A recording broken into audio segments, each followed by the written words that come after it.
పెద్ద నెగిటివ్ అంశం అని నేను అనుకోను.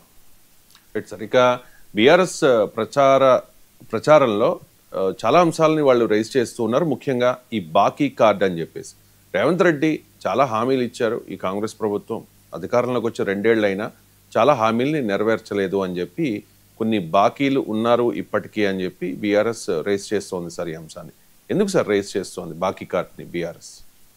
అంటే కారణం ఏంటంటే మీకు హైదరాబాద్ సిటీకి వచ్చేవరకు ఏమవుతుంది అంటే ఈ సంక్షేమ పథకాలు గ్రామీణ ప్రాంతాల్లో అమలైనట్లు ఉదాహరణకు రైతు భరోసా ఉంది, రైతు రుణమాఫీ ఉంది. అఫ్కోర్స్ హైదరాబాద్లో ఉన్న వారికి గ్రామీణ ప్రాంతాల్లో వ్యవసాయ నేపథ్యం ఉన్న వాళ్ళు ఉండవచ్చు, కానీ అంత ఉండరు. ఏ నేపథ్యం లేని వాళ్ళే పట్టణాల్లో నగరాల్లో కాస్త పనులు వెతుక్కుంటూ వస్తారు కదా. సో అందువల్ల మీకు సహజంగానే మీకు ఇక్కడ సంక్షేమ పథకాలు మహిళల ఉచిత రవాణా అనేది కాస్త ఉపయోగపడవచ్చు. మిగిలిన పథకాలు పెద్దగా ఇక్కడ ఇంపాక్ట్ చూపే స్కోప్ లేదు అనేది బీఆర్ఎస్ నమ్మకం.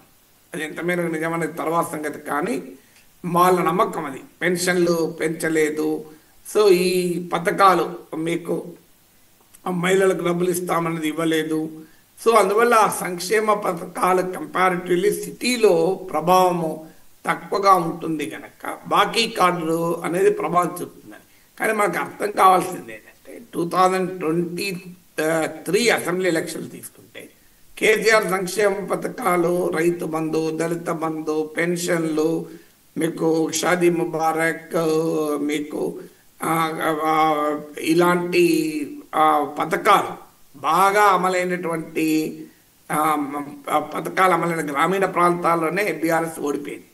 సంక్షేమ పథకాల ప్రభావం తక్కువ ఉండే హైదరాబాద్లో బీఆర్ఎస్ బాగా గెలిచింది.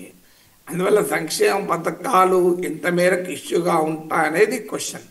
అయితే ముస్లిం ఓటర్లలో మాత్రం షాదీ ముబారక్ కేసీఆర్ హయాంలో ఇంప్లిమెంట్ అయిందనే ఫ్యాక్టరు కాస్త ప్రభావం చూపుతున్నట్టుగా కనబడుతుంది.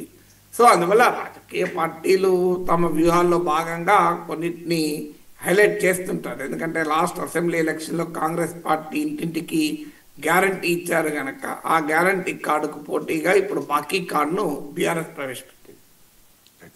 ఇక ఈ జూబ్లీహిల్స్ ఉప ఎన్నికలో సానుభూతి అనేది పెద్ద ప్రచారాస్త్రం అవుతుంది అని అనుకున్నాం. గతంలో అంటే ఈ నామినేషన్ వేసే ముందు ఆ తర్వాత కూడా స్టార్టింగ్లో మాగంటి సునీత కన్నీళ్లు పెట్టుకోవడం కార్యకర్తల సమావేశంలో నాయకులతో సమక్షంలో, సో దీన్ని బీఆర్ఎస్ నాయకులు ఫోకస్ చేశారు కదా సార్. కన్నీళ్లు పెట్టుకుంటూ ఉన్నారు, సానుభూతి అని అది ఆ టైప్లో ఇది చేశారు. కానీ ఈ మధ్య కాలంలో చూస్తూ ఉంటే కనుక ఎక్కడా కూడా మాగంటి సునీత కన్నీళ్లు పెట్టుకోవడం లేదు. ఆ సానుభూతి అనే అంశాన్ని బీఆర్ఎస్ నాయకులు పెద్దగా రైజ్ చేయడం లేదు. కారణం ఏంటి సార్? నేను అంతకుముందు విశ్లేషణలు కూడా చెప్పాను, ఇది పెద్ద ప్రధాన అంశంగా లేదు. పొలిటికల్ అంశాలే జూబ్లీహిల్స్ బై ఎలక్షన్ ఇంపాక్ట్ చేస్తాయని. మీకు ఇది ఇప్పుడే కాదు, దుబ్బాకలో కూడా సానుభూతి ఫ్యాక్టర్ పనిచేయలేదు కదా, లింగోజిగూడలో కూడా సానుభూతి ఫ్యాక్టర్ పనిచేయలేదు జిహెచ్ఎంసీలో. సో అన్ని సందర్భాల్లోనూ సానుభూతి ఫ్యాక్టర్ పనిచేస్తుంది అని చెప్పలేము. చాలా ఎన్నికల్లో సానుభూతి ఫ్యాక్టర్లు పనిచేయవు. సో అందువల్ల సానుభూతి ఫ్యాక్టరే పనిచేస్తుంది అంటే ఐ థింక్ మీకు సికింద్రాబాద్ కంటోన్మెంట్ అనుభవం కూడా ఉంది. సో అందువల్ల సానుభూతి అనేది అంశంగా ఉంది అని అనుకోను. మీకు కొన్ని ప్రత్యేక సందర్భాల్లో సానుభూతి అంశం పనిచేయచ్చు, కానీ అన్ని సందర్భాల్లో సానుభూతి అంశం పనిచేయదు. పొలిటికల్ అంశాలు డామినేట్ చేసినప్పుడు సానుభూతి అంశాలు అసలే పనిచేయవు. అందువల్ల నేను చూసిన సర్వేల ప్రకారం, అంచనా ప్రకారం అయితే సానుభూతి అనే అంశం ప్రధానంగా ఓటర్ల పైన ప్రభావం చూపడం లేదు.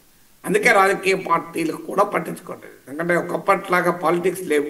ఇప్పుడు పాలిటిక్స్ చాలా సైంటిఫిక్గా తయారయ్యాయి, చాలా శాస్త్రీయంగా సర్వేలు చేస్తున్నారు, అధ్యయనాలు చేస్తున్నారు, వాటికి అనుగుణంగా తమ వ్యూహాలని రచించుతున్నారు కూడా. సో అందువల్ల గతంలో లాగా రాజకీయాలు లేవు. అందువల్ల వాళ్ళ రాజకీయ పార్టీలకు కూడా ఫీడ్బ్యాక్ ఉంటుంది సర్వేల ద్వారా, పార్టీ కార్యకర్తల ద్వారా. సో ఆ ఫీడ్బ్యాక్ ఆధారంగానే వారు ప్రచారాస్త్రాలను ఎంచుకుంటారు కదా. ఇక అభివృద్ధి అనే అంశం